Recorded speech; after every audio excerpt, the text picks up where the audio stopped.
guys, this is Ashley back with another video. Before we get into the video, like, comment, and subscribe to the channel. Make sure to turn on post notifications.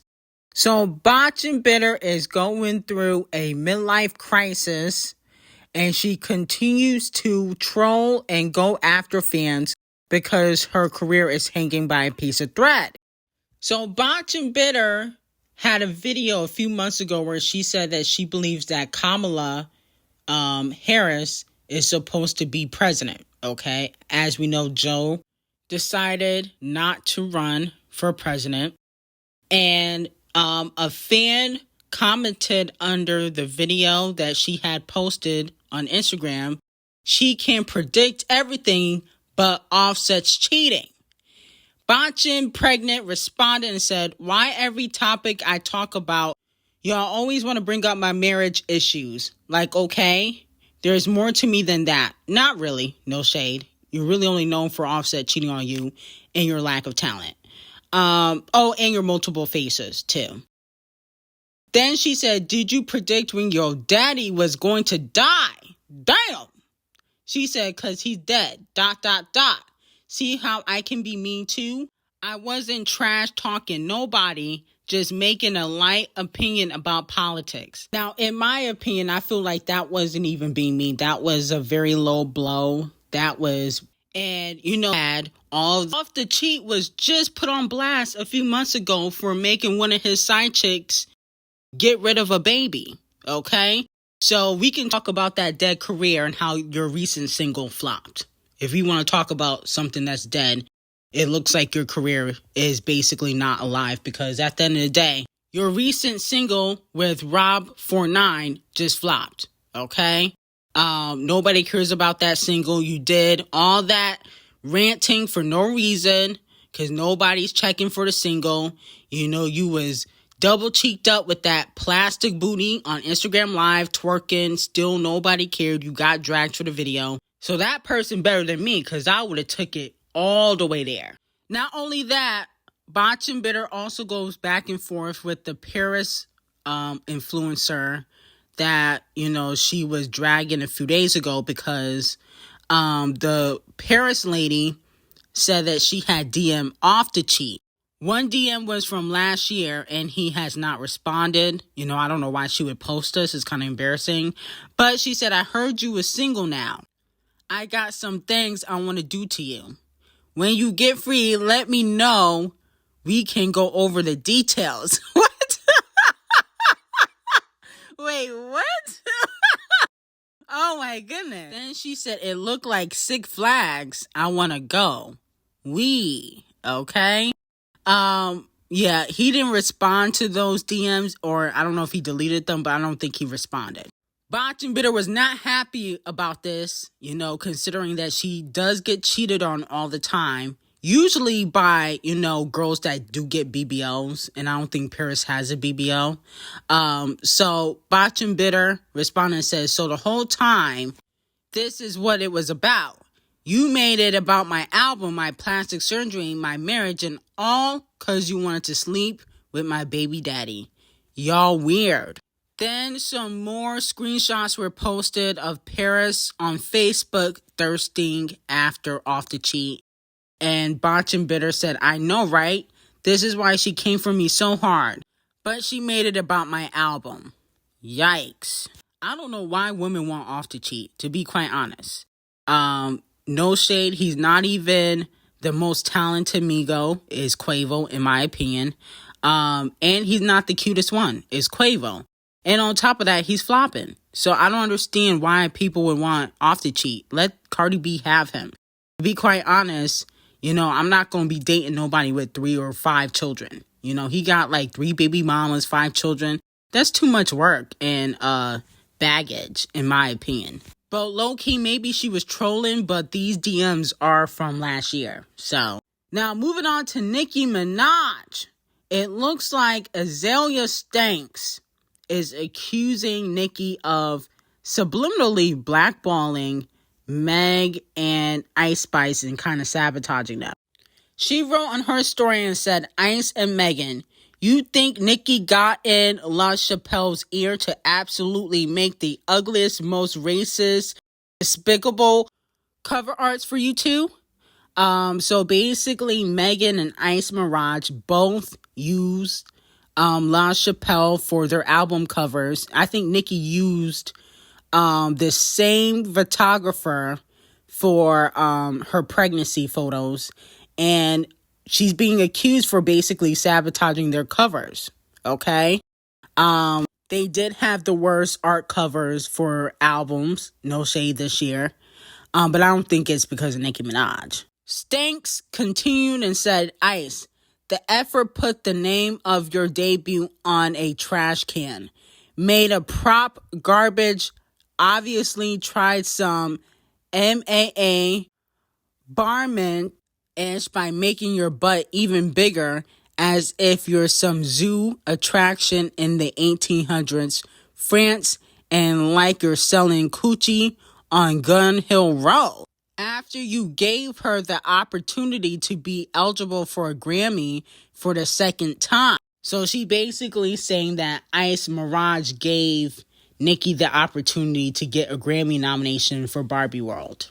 Okay, so that's basically what she's saying there. She spent 4 days that wasn't blow, that was PCP, high online making fun of someone's deceased mother.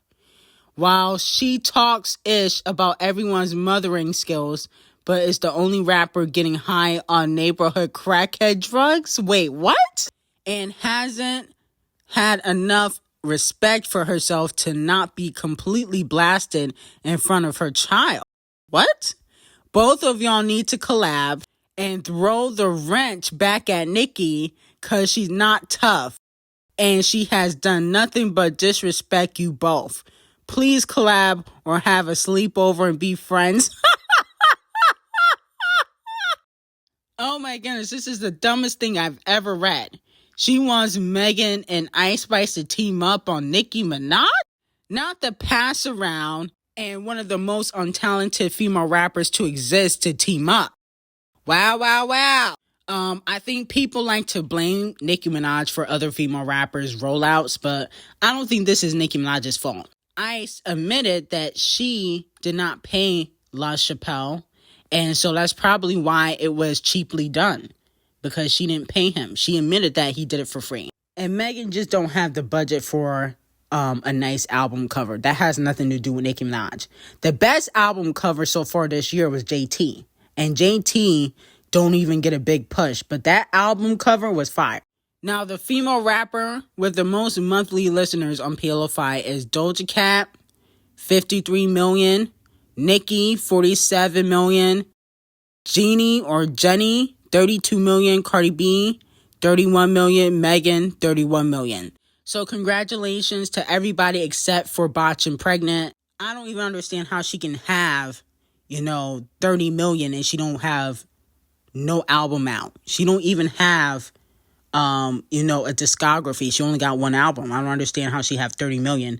Must be bots. No shade. Now, Azalea still is going on, and she calls Scratch Off and Icespxce to the front of the congregation. She calls out Ice and Scratch Off, especially since Scratch Off did a recent interview for Billboard, and it was revealed that she doesn't feel like she would do a battle rap, with Icespxce, because she basically admitted that she thinks she better than Icespxce. Okay? Stanks said, no, girls, please stop. You two are young, bright, talented, who don't deserve to walk around with the battle wounds because of Nicki Minaj. Trash manipulation. Damn, Nicki gets blamed for everything. This is her way of eliminating both of you as competition. They are not Nicki Minaj's competition.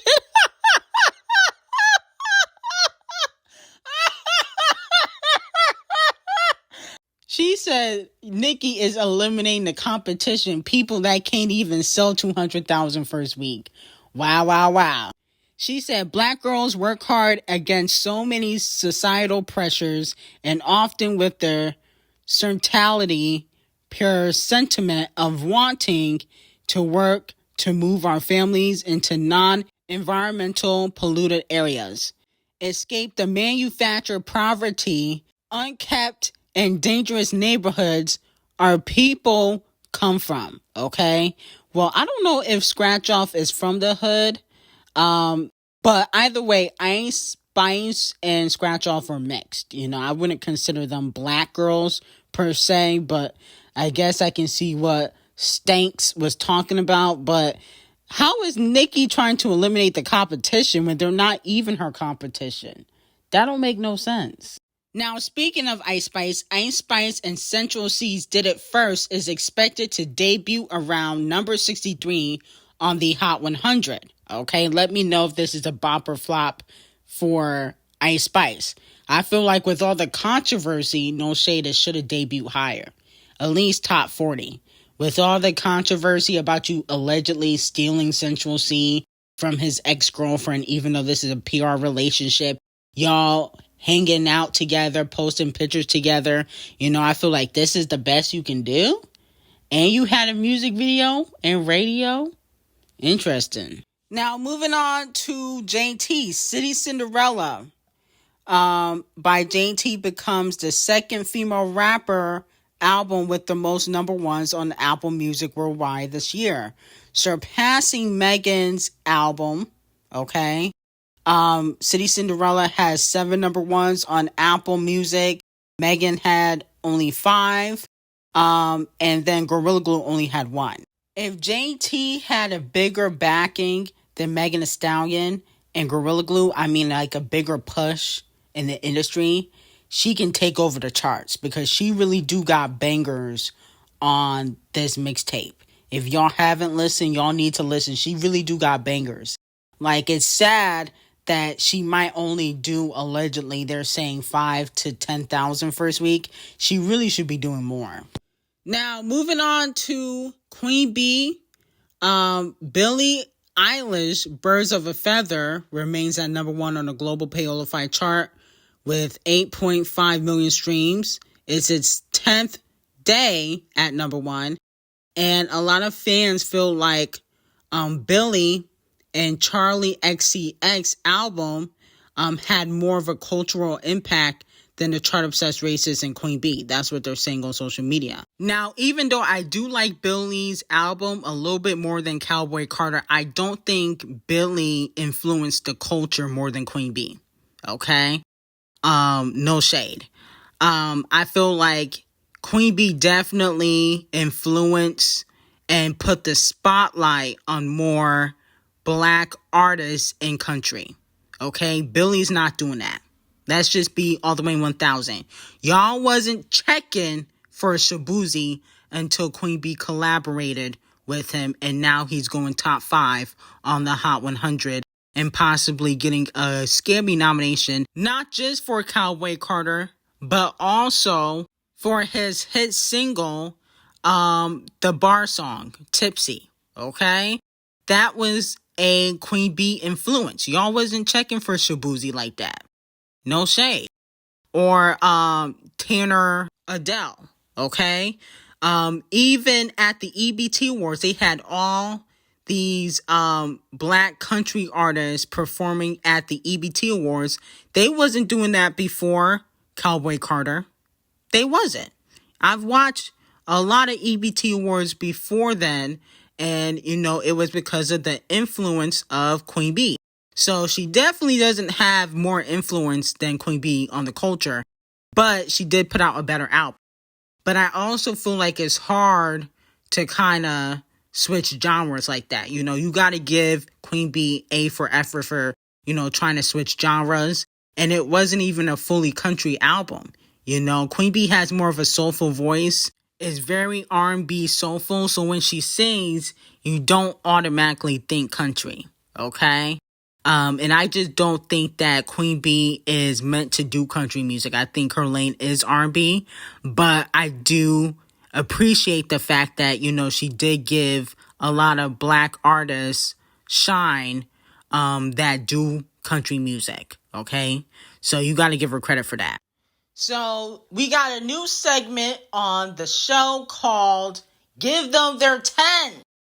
And usually, you know, I don't really give Walmart Yase any 10s or 8s because usually, she is a big flop. But a song has leaked onto the internet. I think it leaked actually last week, of Walmart Yonsei being originally on I Might, which originally had Musty Walker on the song. It's a Sexy Red single, and I listened to Walmart Yonsei's version, and I think it sounds fire. And to me, no shade, I like Musty Walker. I do think Musty Walker makes better music than Walmart Yonsei. But ultimately, Walmart Yonsei, in my opinion, is a stronger vocalist.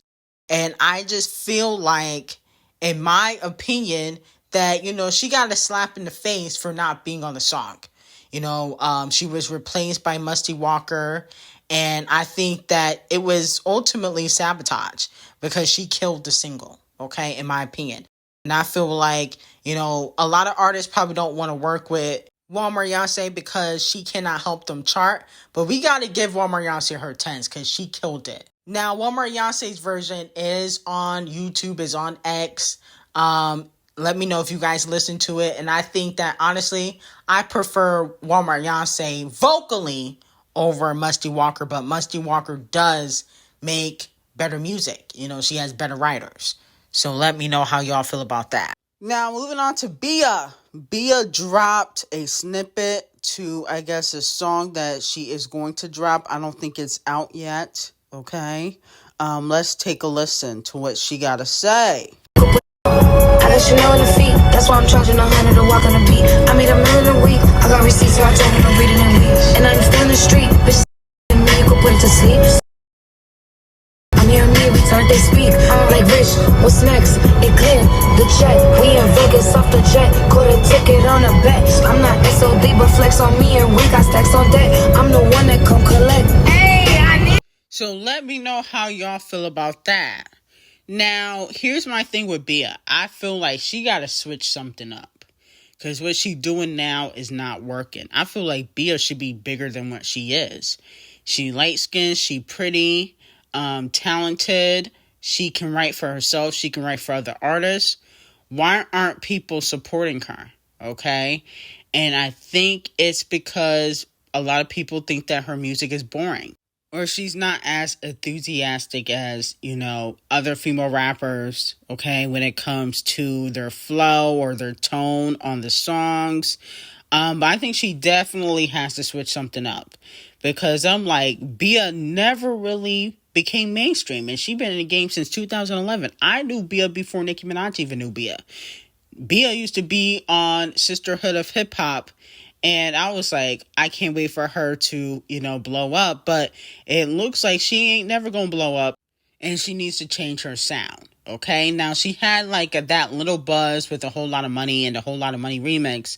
But she never got to be on Doja Cat or Cardi B or Megan Thee Stallion's mainstream level. And she about 34, 35. And unfortunately, age does matter in the industry. That's why Cash Doll hides her age. Because she about 38, 39. She up there too. She want to still rap. That's why she hides her age. Because she don't want people to not work with her or do business with her because of her age. Okay? Even though no shade, Cash Doll look like she up there. She don't really look young. But the point of the matter is, in the industry, age does matter. They will start pushing you out or telling you, maybe you should do something else once you get up there in age. Okay? So, Bia, unfortunately, the time is ticking and I think you need another hit song. Sorry. But anyway, let me know how y'all feel about that snippet. I got some very hot tea on Patreon. Link will be in description. It is on the presidency. It's on Patreon, and I hope you guys have a great day.